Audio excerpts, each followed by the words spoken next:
soxla naa ay foyokaay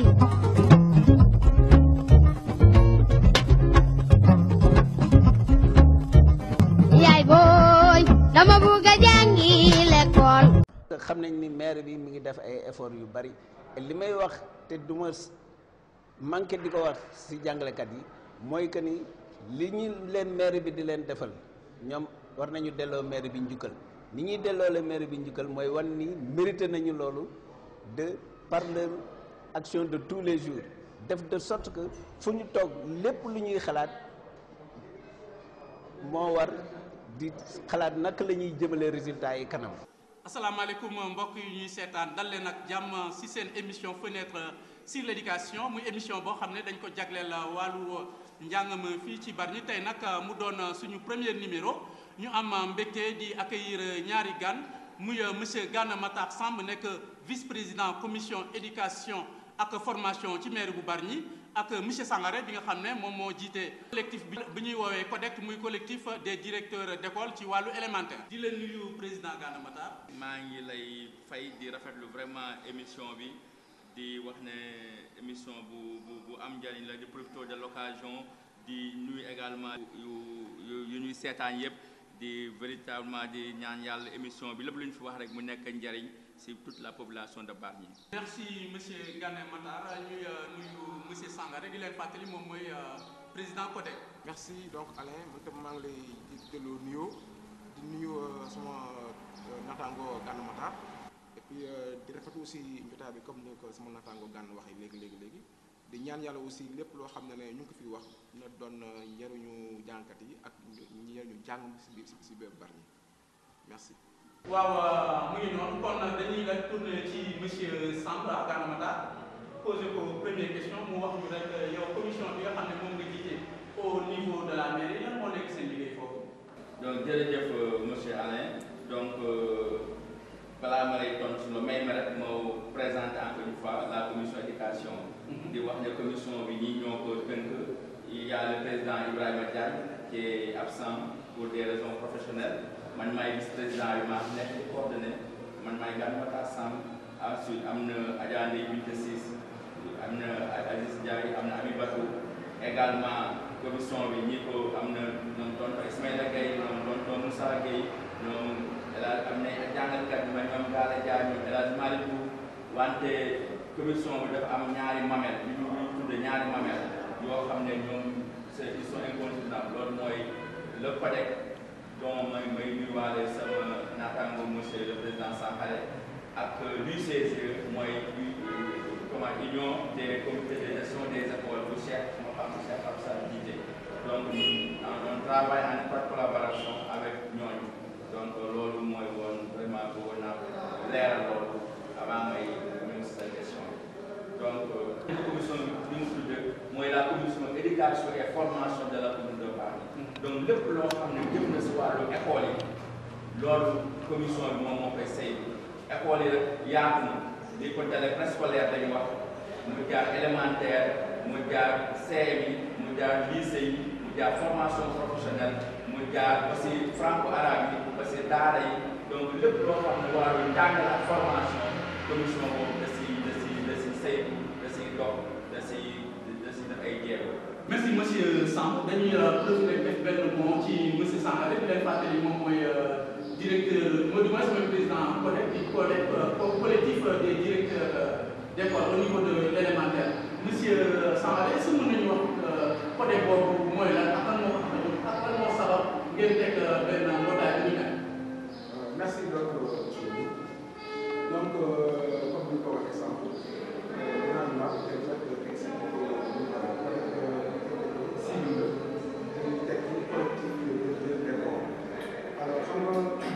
comme léegi ñu ngi si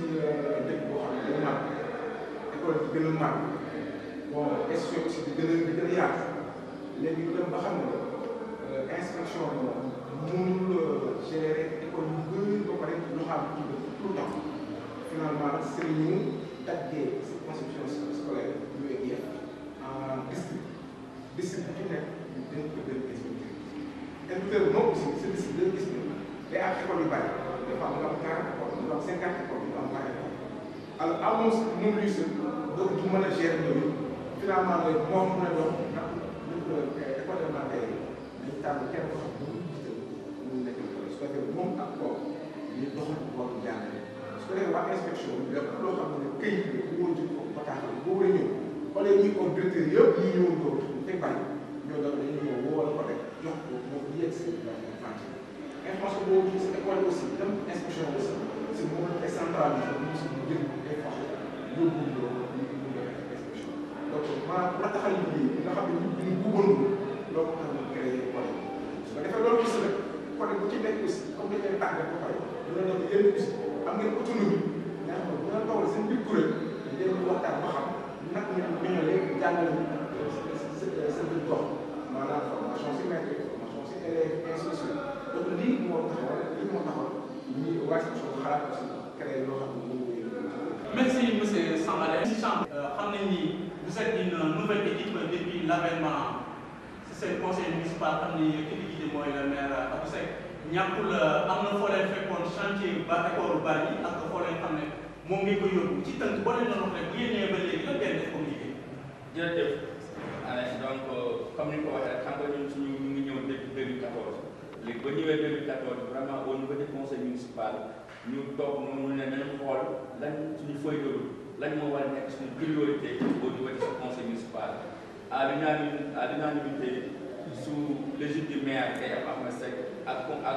bureau municipal ak conseil municipal yu wépp ñoom ñoo ànd d'accord ne éducation ak formation kat na nekk loo xam ne mooy doon sur priorité au niveau de ce mandat donc si kaw loolu gannaaw ba mu si waxtaanee ak maire ak conseil bi yëpp ñu déroulé lu ñu doon wax les assises de l'éducation à Bargny parce que dañu seetlu woon ba avant avènement dafa amoon benn léthargie boo xam ne dafa amoon au niveau de Bargny donc daaw sentir lool wàllu école yi wàllu daal commission bi donc d'ailleurs école dañu amoon sax problème interlocuteur école yeeg waa municipalité donc ba ñëw ñu ay assises ne lii kat comme te mooy suñu priorité il faut que ñu wax les acteurs si lañ defee assise de l'éducation léegi ba ñu defee assise ñu waxtaane ko woo ñëpp tout la famille scolaire ñëpp ñoo xam ne ñu ngi yëngu si wàllu jàngale ak parents d'élèves ak les conseils la mairie ñëpp ñu daje ñu def tënk benn feuille de route ne kat bëgg nañ si juróomi at yi ñëw lii si feuille de route bi lañuy dérouler pour que véritablement mu nekk loo xam njëriñ bànni la. gis nañu ci bi allé depuis 2014 que am na ay écoles yoo xam ne dafa yàqoon donc niveau réflexion waxtaan ngeen ko lu bëri te gis nañ ngeen def ay at mun ngeen moom dellu ci si yan école ngeen defar ak lan ngeen liggéey ci école yooyu. dëgg la donc avant ñu tàmbali liggéey boobu dañu xool saytu parce que si biir commission éducation am na ay nit yu xarit yoo xam ne ñu nekk si biir ku mel ni le président Sankhare ku mel ni Cheikh Pape Sarr ku mel ni inspecteur Djibi Seck ku mel ni inspecteur Ismaïla Gaye ku mel ni tonton Moussa ñoo xam ñu am vision lañ si école ak également la vision du maire donc ñu ñëpp ba ñu bokkee ay waxtaan yi lu mu jur ñu xam nañ ne que pour xale bi jàngam ci ay il faut que ñu defar d'abord ce que l'on appelle l'environnement scolaire de l'enfant mooy maanaam xale bi foo muy jàng bëgg di jàng il faut que mu mucc ay donc loolu mu nekk benn données boo xam ne il fallait que ñu gën attaqué loolu. gis nañ ni am na ay écoles yi nga xam ne comme école bi japonaise ñoom ci wàllu ay sax ak yooyu lañ doon kii ak école Ndiolma te ñun bi ñuy wàccee ci terrain bi def sax suñu retour 2017 gis nañ ni au niveau yéen seen liggéey bi ngeen def mooy tabaxaat ngeen ay murs defaraat ay toilettes ak yooyu noonu fu mel ni école défi ak école mixte gis nañ tamit terrasse bi dafa yàqoon ak yooyu am na ay réflexion yu am solo yoo xam ne def ngeen ko tax nga ci dellu si. dans l'histoire de Bargny c'est que l'on dit c'est inédit parce que comme ni nga ko waxee rek xam nga dafa am fii toll nii si 21e siècle jaaduwul fii si Bargny école yoo xam ne ay mbaar ay sàkkat donc ba ñu amee financement boobu le maire ne véritablement ñu ngi tànn sa école ba liggéey pour ñu defaraat ko mais véritablement ba ñu xool ñu arbitre le maire ñu arbitré maire ne jaaduwul leen à Bargny à pareille heure mu am ay foo xam ne ay mbaar ay sax loolu moo tax ñu njëkk école ci Bargny boo xam ne amoon na d'ailleurs ay ñeenti mbaar ba ñu ñëw defar ñaar yi également seen miir de tànnoon benn point de mur ñu réfectionné ko également defaraat point de mur ba ñu bëggee doon ci Bargny japonais ñu dem Ndolman également ñu fekk fa ay mbaar mu metti leen lool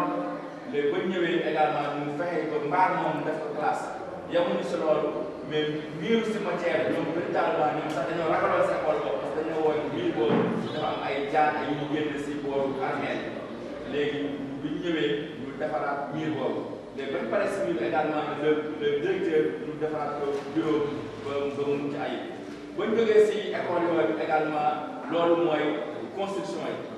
mais également au niveau de la réhabilitation ñu defar 36 salles de classe je crois que ku dem école Bargny bis ku gis na mu mel ak na mu mel léegi moo xam ne changement am na fa bu baax a baax donc defar nañ réfectionné ay classe 36 salles de classe également yemuñu si foofu tabax ay blocs sanitaires te loolu avec de concert avec les acteurs de l'école parce que ku nekk dañoo dem parce que école directeur bu nekk nga waxtaan si équipe pédagogique ñu wax la yow lan mooy say problème ba gannaaw ba nga énuméré problème yëpp ñu ne la lan mooy sur priorité pour jox la exemple fu may école mixte si lu mat ñaari junniy ndongo fu ñu daje te ñu nga amoon ñeenti toile ñeenti gaanuwaay donc ba ñëwee directeur ne lii véritablement problème la si ñoom municipalité bi ñëw tabax na fa 7 toilettes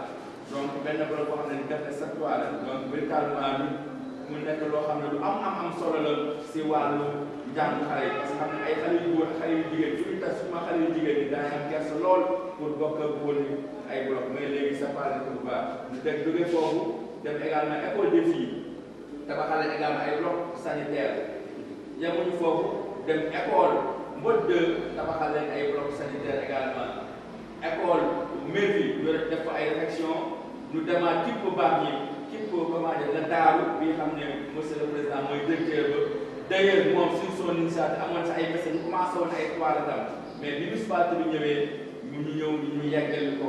donc véritablement nekk na ay jéego yoo xam ne yu am solo si wàllu école bi fii si Bargny. sans transition ñu ñëw ci monsieur Sangaré delluwaat di ko poser question moom ñu leen di fàttali moom mooy président CODEF ni ñu ko waxee léegi mooy collectif des directeurs d'école au niveau de l'élémentaire. ci xayma mën nañu xam ñaata école moom am fii ci Bargny au niveau de l'élémentaire comme doon public privé. voilà bu ñu boolee public ak privé yi nga xam ne ñoom ñëpp ñoo tënku si wàllu CODEF toll si nombre 19 yoo xam ne 13 public la ak 6 privé mos ko la c'est aussi comme suñu district moom dafa tàllee diggante Sédhiou ak Bargny donc 12 écoles élémentaires publiques du Bargny ak plus 13 plus les 6 écoles privées du Bargny ñu nekk 19. la plupart du temps dañ lay gis yow ak monsieur Saché Pape Sarr suñu papa ñu koy nuyu au passage moom def na moom moo nekk président par association parents d'élèves ban relation ngeen am. très bien donc relation de partenariat aussi ak de collaboration ndaxte boo xoolee aussi depuis avènement 2012 dañu décret lu ñu woowee comité de gestion des écoles donc école élémentaire bu nekk Sénégal am na lu ñu woowee comité de gestion des écoles foofu la ñuy jël parents d'élèves yëpp ñu bëri foofu ci am na si ñoo xam ne rek API bi ñu koy bëgg am ñoo xam ne dañuy API daal di seet ci biir donc loolu mooy kuréel bi nga xam ne moo ko toogal parents d'élèves comme loolu am na si école donc léegi district boo gis nga xam ne dafa am kuréel école élémentaire yi ñoo boole ñu koy pare foofu si ni jël ko ci benn kuréel boo xam ne mooy ñaan de CGE yi ñoo ngi union des CGE yi donc boo xoolee Bargny école élémentaire dafa nekk am na CGE mais aussi am na élémentaire yooyu seen imam yi ñoo dajewaat ak par exemple assemblée fal benn bureau du CGE Cheikh Pape Sarr ak jiite comme man aussi man la ñuy jël mu nekk président mu nekk coordinateur mu nekk président UCG donc ñun ñaar la ñu des école bi ñu si kaw loolu moo tax tey ñu gis ko tout en ensemble lépp loo xam ne da ngay def dañu xalaatal ñu si xalaat ñu fekkee réunion day fekkee formation bi day fekkee lépp day fekkee parce que defee moom aussi si wàllu parler am na ay xaar yoo xam ne kenn ko dama jëm ci parler bu mënul bral day porte parce que mosu ñu liggéey aussi bu keneen parler plus mu xam donc jarul ñu yegg parce que dañuy def lépp si xaalis bi la jëm xaalis aussi kër la jógee dëgg aussi parler da koy wax donc loolu moom suñu collaboration te wala tax merci monsieur Sangaré loolu leer na daf ñuy permettre rek ñu attaquer volet pédagogique gis nañu collaboration bi nga xam ne am na ko si yéen def naa ne ci loolu sax ngeen organiser li ñuy wax essai communal mooy benn jomante boo xam ne simulateur examen la ngeen organiser pour élèves yi nga xam ne ñoom ñoo nekk candidat au CFEE def naa 3 ans dañ koy def est-ce que mën nga ma wax lan moo andi idée ngeen créer essai communal. dëgg la jërëjëf monsieur Diouf donc xam nga au niveau de la commission éducation dañuy créer ak de concert avec le CODEC ak l'UCG de chaque at depuis notre avènement dañuy defar loo xam ne moo tudd essai communal. essai communal boobu lu tax ñu koy def loolu ay jàngat la parce que dañu seetlu ne wàllu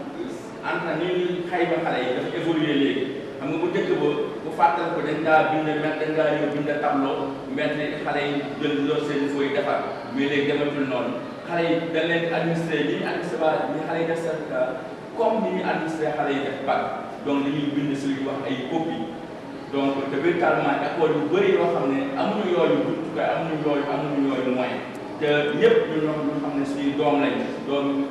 waa Bargny lañ donc la municipalité jël loolu à bras le corps mu ne comme que école yi amuñu ay moyens donc il faut que ñu taxaw si ba ñu organiser ay essai communal dafa laaj ay këyit lu ñuy wax papier dafa laaj ay tirage ay dafa laaj ay ordinateur dafa laaj ay réseau de reproduction ñu tiré xale si fooy yi donc loolu lépp école yi amuñu boobu doole donc municipalité bi ñëw pour accompagner école yi à travers seen structure yi mooy le CODEC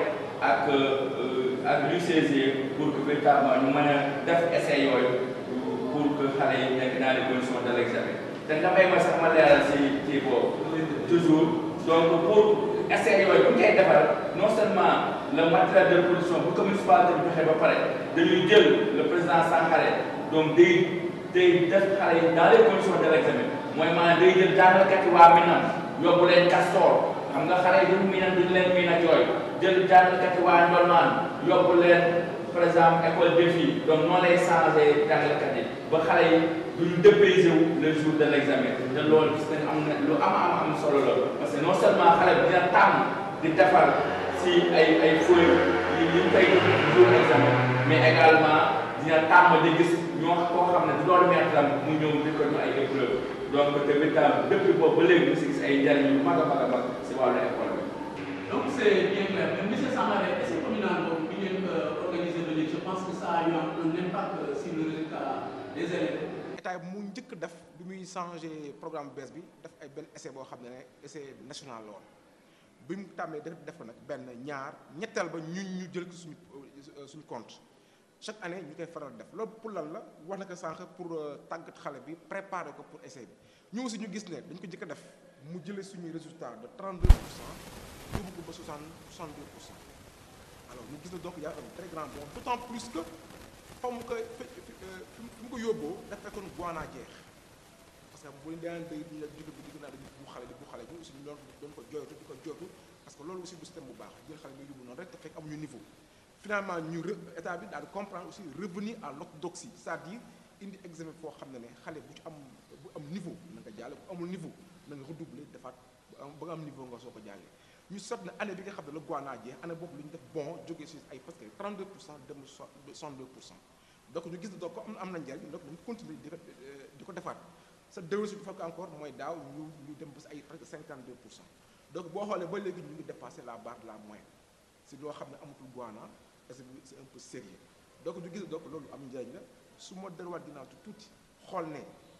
essai yooyu daañu soxla ay papiers comme ni ko di waxee daañu soxla aussi la restauration dans les centres parce que nit ñi dañuy yendu comme ni ñu koy defee maître bi yendu seen restauration mairie mu ko daan jël en charge te boobu léegi vraiment mi ngi koy assuré ñu koy gërëm di ko sant si loolu aussi te gis na donc comme loolu ñu koy def mi ngi jig donc ñun aussi ñu daa koy boole léegi suñu plan d'action nga xam ne at bu ci nekk dafa am benn période boo xam ne dañ koy jagleel essai communal yooyu ndaxte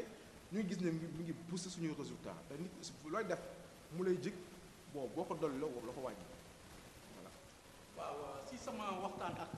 Gana Matar sax fan yii lay passé mu ngi may expliquer ni ñi nga xam ne ñoom ñoo yore classe d'examen yi dañuy faral di gisee di harmoniser ñoom seen programme yi nga xam ne moom la ñu mën a joxe ci école yi pour rek gën a élever niveau kii mën nga ma dellu si loolu la. ñu ko waxee noonu ñun aussi bu école bi dañu xayma dafa lu ñu def bu ñu paree dañu xool résultat yi fan la soxla pas fan la baaxee si baax ba fan lay soxla comme ñu def ko lakk sax kon aussi dafa am plan d'action bu ñu jëlee ren bi boo xoolee suñu plan d'action ñu ci ëpp ñu ko développé médecine parce que li ñu bëgg dafa fekk ñu demoon ba 60 wàññi ko ba 50 xaw na indi ñu ko jaaxal ko ci ñu bëgg léegi nag chaque année li ñu am day war day gën di day war a yokk loolu moo tax suñu doole yëpp ba tax na léegi à partir de mois de janvier là créé nañu li ñu woowee dispositif d'encadrement au Sénégal ñu gis école ay gis yoo xam ne fu gis yoo xam ne médecin yi chaque mardi chaque jeudi une heure temps bu nekk koy jëlee gis loolu bu ñu paree métti corrigé joxe université ñu ñuy xool foofu ñu ko def chaque 2 mois yu nekk ñu envoyé épreuve yoo xam ne day épuisé gis bu ñu joxe woon su ko defee lépp ñu xayma xale yi donc loolu aussi dañu la un baromètre boo xam ne nga xam ne xale yi ñu ci tempo nekk jàll sa examen bu fekkee am na ñu soxante rapidement ñu daal dajewaat xool rëq-rëq jàkk-jàkk xam ne ñu war a def balaa nga yegg loolu benn la ñaareel bi aussi ci boole rek parce que résultat aussi su baaxee da ñaan ñëpp la mais su bonee aussi des fois da nga élève bi rek yem foofu alors que ñun bëgguñu ñu yem foofu parce que ci nag da nga war a natt sa responsabilité ñu élève ñu maître ñu directeur bi ñu parent d'élève en tout cas ñun li nga xam ne si loolu méthode bi ñu ciy taxaw bu baax a baax a baax saa yu sentiré ni war a nekk ci maître dañ koy taxaw loolu moo tax aussi ñu ngi créé li ñuy wooyee depuis daaw di ko nekk daaw ren aussi dañ si taxawaat maanaam ay dispositifs d'encadrement yoo xam ne ci nekk ñu koy jagleel ñu ay émission de sport yoo xam ne ay benn école nekk ci jàng su paree def ñu élève mais ci toog ku ci nekk di partage sa expérience su ko defee ki nga xam ne moom lu mu jàppoon bu ñëwee dugg ki nga xam ne moom jàppale ne kenn bu moo ëpp métier si biir jàngale bi moom su waxee mu taataan lu mu wax boo defee moom expérience am daal di amélioré loolu c'est en dehors même de suñu woy ay série de formation pédagogique parce que weer bu nekk dañuy daje fenn dafa ay série de formation pédagogique li ngay wax ni dafa jékki maanaam loolu dañ loo xam ne mooy ponctuel yoo xam ne mooy chaque fois bu ngay fàttali gars yi dañuy toog waxtaan ku nekk jéem a indi sa expérience partage ko loolu yëpp pour dal bu utilisé maître bi ko bu nekk mën sa xool nga xam da nga doon jàngal nga am boo ci def le bénéfice de la excellent monsieur Sangaré def naa loolu leer na et c'est des actions à féliciter hein, à encourager léegi mënuñu wax éducation sans pour autant ñu wax fourniture ci weer wi ñu génn gis nañ ni am na ay fournitures yoo xam ne da ngeen ko jagleel école yi mën nga ma dellu si fourniture yooyu ñaata la leen coûté ak lan ngeen joxe fourniture ak nan la mën a def na distribution bi demee. jërëjëf monsieur Ndiour donc fourniture yooyu comme ni mu la ko waxee sànq rek donc c'est à la suite de notre plan d'action suñu feuille de route comme nañu wax nañ ko commencé woon ci assises yi de l'éducation wax nañ ne war nañ def le bâti war nañ def l'environnement scolaire mais également aussi la question pédagogique mooy les fournitures donc fournitures yooyu fan yi la passé mooy semaine passée le 22 amoon décembre on a eu à distribuer des fournitures au niveau des centres sociaux donc fournitures yooyu comme ni ñu ko xamee rek xam nga ne pour ma leeral tuuti avec les compétences transférées comme ni ko sama naataango ma sànq waxee rek dafa am lu ñuy wax décentralisation bi ak déconcentration donc xam nga état mënu ŋànk lépp mais dafa am loo xam ne dafa jagleel comme municipalité bi mu tudd mu ay compétences transférées léegi si biir compétences transférées yooyu rek éducation dafa bokk loo xam ne daka transféré donc tax na ba municipalité bi di si am taxawaay bu am solo wante nan la ko transféré dafa jagleel uniquement ma leer c'est l'occasion ñu bëri xamuñu ma leeral ne dafa jagleel uniquement exclusivement les écoles élémentaires ak les écoles préscolaires publiques. La loi autorise à la municipalité de doter en fourniture les écoles élémentaires publiques ak les écoles préscolaires publiques wante si gis-gisu maire ak si gis-gisu conseil municipal ñu ne véritablement doomi Bargny yëpp suñuy doom lañ moo xam ni jàng français moo xam ni jàng arabe ba si kaw loolu ba ñuy distribuer fourniture gannaaw ba ñu si amee ay waxtaan ak waa CODEC ak surtout le président Sangaré ak parents d'élèves UCG ak la commission éducation ñu ñëpp ñu bokk si ay waxtaan ñu ne nañ ko def dispatching bi la façon suivante ñu ne comme tey loi bi dañ ne école élémentaire yi ak école maternelle publique yi la municipalité bi kii ñooñu nañ leen jox ba ñu kii ñooñu te en fonction c'est des écoles un peu formalisées parce que effectif réel bi dañ ko xam ñoom dañu xam seen ndongo yi à ce jour école élémentaire publique yi ni ko monsieur Sankhara waxee 12 la au niveau de la commune de Bargny 12 écoles élémentaires publiques 12 yooyu à ce jour am nañ juróom-ñaari junniy ndongo ak téeméer ak ñeent fukk ak ñett mooy 7143 élèves ñoo nekk si yooyu donc école bu nekk da nga ñu jox sa nombre d'élèves yu nekk CI CP C1 C2 CM1 CM2 en fonction de loolu ñu xàjjee la ay ardoise xàjjee la ay cahier xàjjee la ay stylo en fonction de effectif yooyu lañ leen joxe donc boo gisee ñu joxe fourniture yi école élémentaire ñoo si ëppale parce que ñoo jël genn wàll gépp parce que ñoom lañ ko jox également ñu jox école maternelle publique mooy Camp Moussa Dioum ak waa préscolaire maternelle bu Castor mais yemuñu solo bi ñu jógee solo ñu ne Bargny xam nga ne am na ñetti lycée mooy lycée Mame Thierno Yoro comment dire le CM Mame Thierno Yoro Ndiaye mooy CM Mame Thierno Yoro Ndiaye bi ñu wax CM de Bargny également le CM Kipp Barrage ak le CM Castor 3 Sococim donc ñu ne duñu yem si école élémentaire waa CM nañ leen jox mais waa CM ñu ngi leen focaliser ba leen laajee ñoom lañ ngeen gën a soxle ñoom ñu ne ay papier lañ gën a soxle ak ay craie parce que ñoom pour l'administration donc ñu jagleen leen ay carton craie ak ay carton papier pour seen ñu mën a moom daal lañ leen jagleel également ñu dem lycée laaj leen lu ngeen soxle ñu wax ñu seen besoin mais ñoom li ñu yor ñoom craie bi moo si nekk ak ay feuilles ay carton aussi également papier yemuñu si loolu waa EMP la formation professionnelle léegi bi ñu demee si ñoom ñu laaj leen li ñu ñoom seen expression des besoins mais ñoom ay postes de soudure ay tournevis ak yooyu on n'avait pas eu le temps pour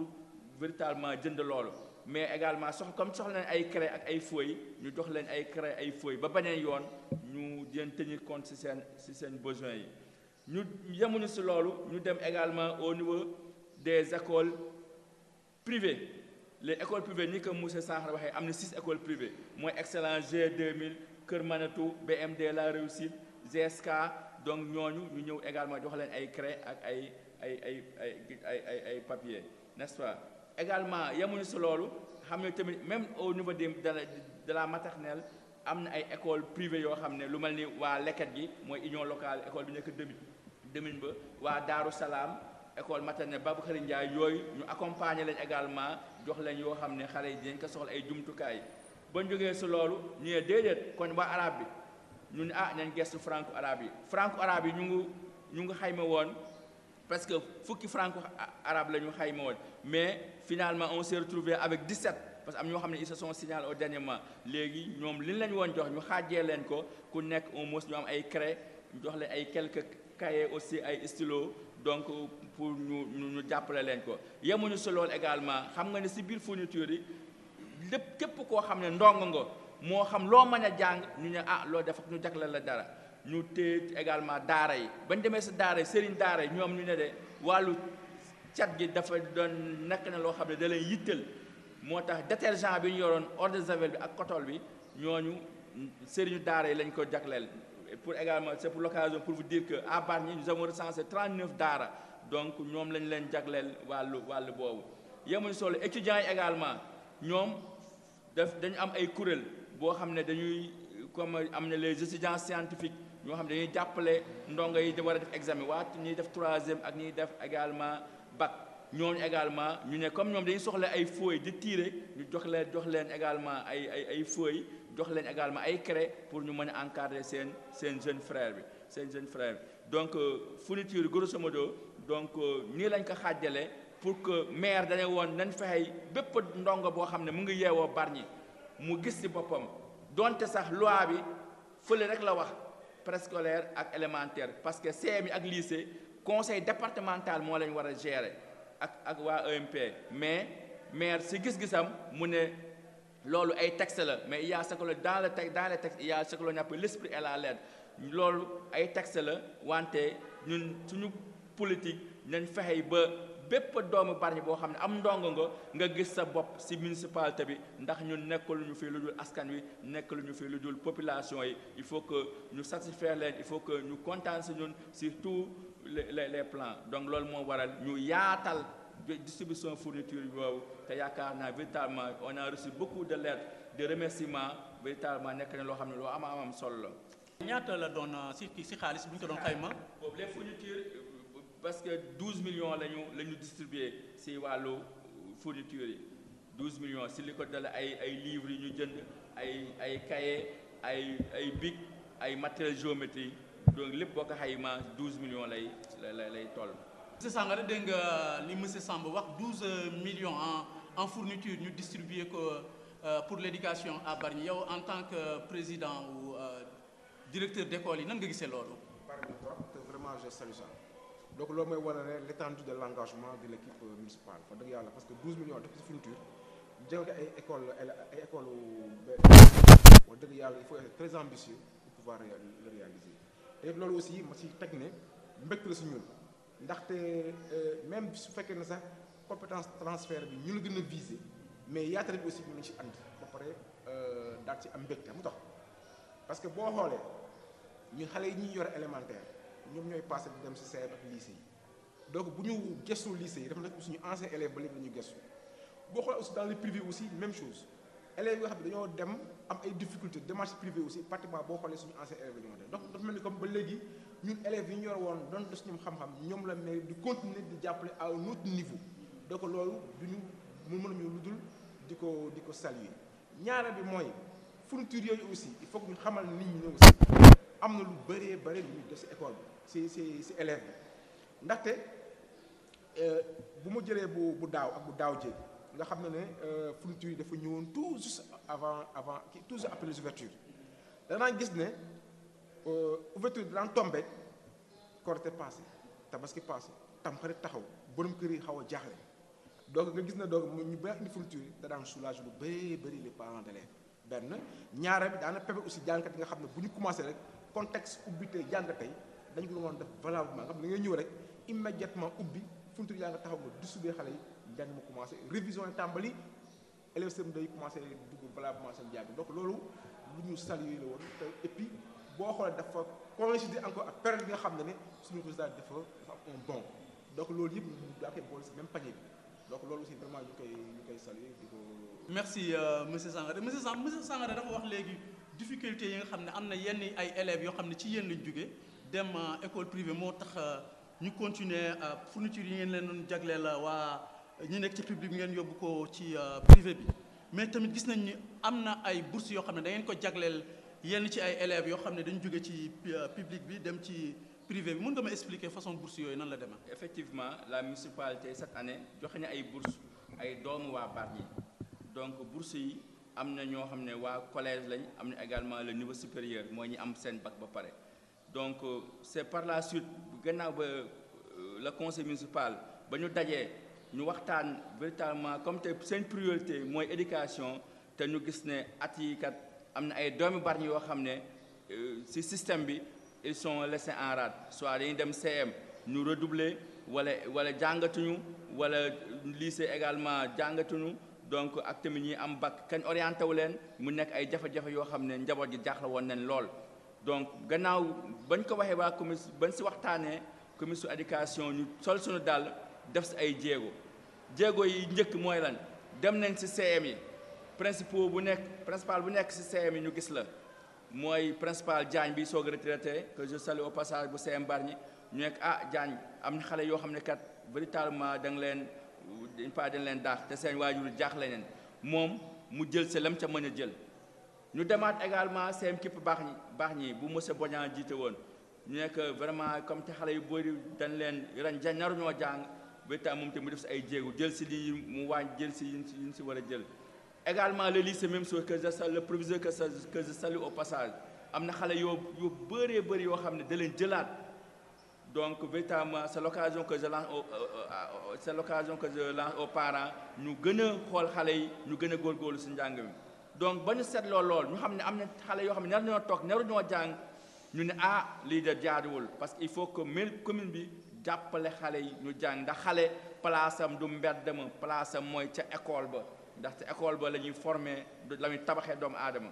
donc ñu def si ay jéego yu rëy cette année ñu jox leen ay bourses scolaires ñu dem si école privée yi waxtaan ak ñoom école privée yi xam ne nangu nañ xam nga municipalité du génn xaalis chaque jour donc par ay mois da ngay toog ay mois mu soog engagé ay dépenses école yi nangu mooy la GSK ak la réussite ñu def ak ñoom partenariat donc dugal fa ndongo yi xam ne véritablement ils étaient laissés en rade au niveau des CM et des collèges donc ñu yóbbu leen également ñu ak municipalité jël leen en charge di leen fayal donc loolu mooy bourse bi donc au niveau ñi def 6e ñi 5e ñi 4e ñi 3 ba terminal ñu jël leen en charge di leen fayal donc si xayma pour cette année on a 120 boursiers am na téeméeri xale ak ñaar fukk yoo xam ne bénéficier nañ si à ce jour si niveau du collège ak moyen. ok mais niveau supérieur lan ngeen ci liggéey maanaam ñi am bac nga doon wax léegi. waaw dëgg nga niveau supérieur xam nga ne am na ñoo xam ne dañu am bac kenn orienté wu leen wala am ñoo xam ne dañu am bac nekk université dafa ñaar at jàngatuñu donc ñooñu également les écoles de formation ñu dem seet ay partenaires si école de formation yi ñi écoles yi xam ne nangu nañ def partenariat avec la municipalité ñu jël leen également jël leen si ñeent fukk parce que les études supérieures il faut le reconnaître dafa cher ay mensualité ay 80 000 ay 60 000 moo tax ñu jël si presque lu mat lu toll 40 ndongo pour municipalité bi jël leen di leen fayal dans ces écoles. léegi donc seen durée formation yëpp ngeen di jël en charge. effectivement seen durée formation des formations sax ñaar yu am na ñoo xam ne formation 8 mois la ñeneen une année am na ñoo xam ne 2 ans mais ñeneen 3 ans durant seen durée de formation bépp la municipalité engagé wu véritablement pour mën leen jël en charge bon loolu bu ko municipalité bi def c'est grâce aussi à ses partenaires municipalité bi xam nga ne moom lay dugg si ay recettes peut-être demewul noonu parce que marché ak yooyu donc municipalité bi son rôle mooy wuti ay partenariat lu mel ni la CS que nous remercions de passage am na yenn partenaire Eiffage yooyu ñu dem si ñoom véritablement ñu di ñu dooleel pour que ñu mën a jël en charge les préoccupations des apprenants de Bargny. loolu leer na ndañ monsieur Samb dañuy ñëw rek delluwaat monsieur Sangaré kaddu gi muy wax ñu rek à long et court terme lan moo doon seen projet yi ngeen am au niveau des écoles de Bargny. waaw bu dee si wàllu éducation fii à Bargny li nga xam ne moom nekk à moyen terme maanaam continuer formation yi nga xam ne moom ñu sumb aussi bien au niveau des enseignants que aussi au niveau des élèves loolu mooy nekk li nga xam ne mooy suñu mbëbët. beneen bi aussi mooy ren jii initié woon nañu la fête des retraités mu nekk une grande réussite vraiment ñu bëggoon aussi chaque 2 ans yu nekk mu nekk suñu feuille de route ñu koy def parce que rafet na aussi koo xam ne su ñun la bokkoon àndoon ak ñun di partage lu bare dem retraite ñu sagal ko si kanam ay nawle wala si kanamu njabootam vraiment lu rafet la. beneen bi aussi mooy ba ñu toogee keroog di def le bilan d'évaluation su fête des retraités tënkoon nañu ne lan moo tax léegi ñun au niveau du CODEC formation naam baax na jàngalkate élèves yi yooyu yëpp nangu nañ ko def ay fête des retraités nangu nañ ko leçon de zone nangu nañ ko mais aussi des fois ñuy ubbeeku di créer ay manifestations yoo xam ne c'est à but social maanaam la moo tax mu ñu def ay dons de sang loolu aussi ñu koy xalaat def ay kermesse def aussi lu ñu woowee la nuit de l'enseignant ñu koy woowee la nuit de l'enseignant am ñu bëgg ko woowee la nuit de la craie loolu aussi mi ngi suñu xalaat te loo xam ne à long terme ñu ngi ciy xalaat bëgg nañu ko vraiment fii ak décembre déwén incha allah bu ñu yàlla bàyyee ñu ànd ak suñu xel ak suñu kattan vraiment bëgg nañu ko jëmmal voilà loolu daal bokk na ci projet yoo xam ne moom ñu taxawal à long terme ba pare bëgg nañu aussi accompagner toujours la mairie aussi ci deuxième phase bi nga xam ne ñu ngi ci kawam su ko defee école yi nga xam ne ñoo des ay abri maanaam école type bi laay waxal abri boobu ñu ak ay épurgé parce que loolu aussi bokk na su loo xam ne suñu mbëbët la donc ñu daal bëgg nañu priorité moom suñu priorité moom école boobu vraiment abri moom ñu dañ ko complètement mooy suñu priorité li daal moo nekk la nga xam ne ci ay long ak moyen terme loo xam ne namoon nañu ko des dans le CODEC bon ci bu ma jeexal aussi tant que gërëm aussi ñi ma toogandal di gërëm Alain ak yow aussi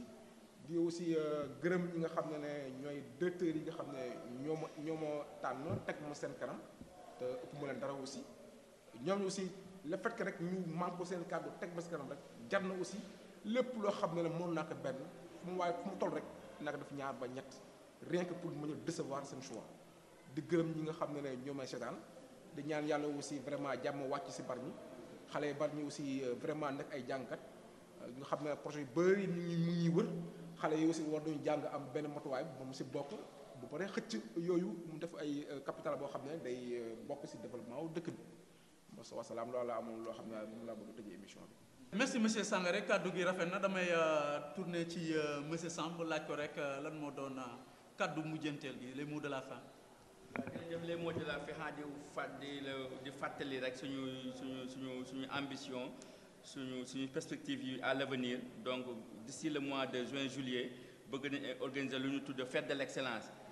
l'excellence ci ndongo yu baax ñi yëpp pour ñu c'est l'occasion pour gën mu nekk moment d'émulation boo xam ne dina tax xale yi ñu gën a góorgóorlu ci seen njàng bi te ay cadeaux yu am solo dina fa génn incha allah. Également deuxième phase bi ñu jëm deuxième phase dans le bâti comme ni ko président waxee rek bëgg nañ fii à Bargny dootuñu fi gisati abri provisoire. Également bu ñu jógee ci deuxième phase boobu bëgg nañ également au niveau de toutes les écoles de Bargny ñu am ay lu ñu tudd ay subventions parce que le maire li mu di ak équipe municipale bi dañ ne bu ñu fexee ba première phase ak deuxième phase bi jàll ba ñu construire kii yëpp léegi mu des loo xam ne subvention école yi parce que directeur d'école yi ak jàngalkat yu bëri ñu ngi koy jooytu ci biir école yi parce que charge yi bëri na parce que ñoom dañuy fay gardien dañuy fay ndox dañuy fay électricité dañuy fay femme de charge bëri na daal donc te xam nga école coopérative lay doxee te coopérative bi genn wàll élèves dañu joxe véritablement nekk na loo xam ne sax matul du leen mata dara donc maire ak équipe bi mu àndal bëgg nañ bu ñu paree loolu ñu def ay subventions xam comme ni ñu koy defee ci ASC yi ay subventions yoo xam ne dañ koy jagleel ak écoles yi pour que ñu mën a jël en charge seen préoccupation yooyu. C'est l'occasion aussi de remercier le maire et son bureau municipal et toute l'équipe municipale et je remercie encore tous mes collaborateurs notamment M. Sangaré ak ñi mu àndal yépp maa ngi leen di remercier véritablement di wax ne la municipalité est là pour vous accompagner. D'ailleurs on est très ravis à chaque fois qu'ils ont un problème du lycée au presque à la maternelle dañ may woo man ñu ànd dem ci maire dem ci son directeur de cabinet dem si képp ku ñu war a def ñu sonnal leen ba également problème yi réglé wu donc véritablement cette coopération ñu ngi ñaan yàlla mu continuer te mu nekk njariñu exclusivement de la population de Bargny donc maa ngi leen di remercier véritablement di leen sant di leen gërëm wasalaam. Voilà merci monsieur Samb waxtu ñu jagle woon pour suñu émission jeex na muy fenêtre sur l'éducation ma lay remercier yow monsieur Gana Matar Samb di fàttali rek yow yaay vice-président commission éducation et formation au niveau de la mairie de Bargny ak monsieur Sangaré moom moo nekk président collectif des directeurs d'école au niveau de l'élémentaire. di leen jox rendez-vous beneen yoon si seen beneen émission fenêtre sur l'éducation dinañu génn nag ñëw seen école accompagner leen si seen ay manifestations ngeen ibbeel ñu seen buntu école palanteer yeeg yooyu yëpp ñu waxtaan lépp loo xam ne rek soxal na njàng mi ci Bargny jàmm ak jàmm.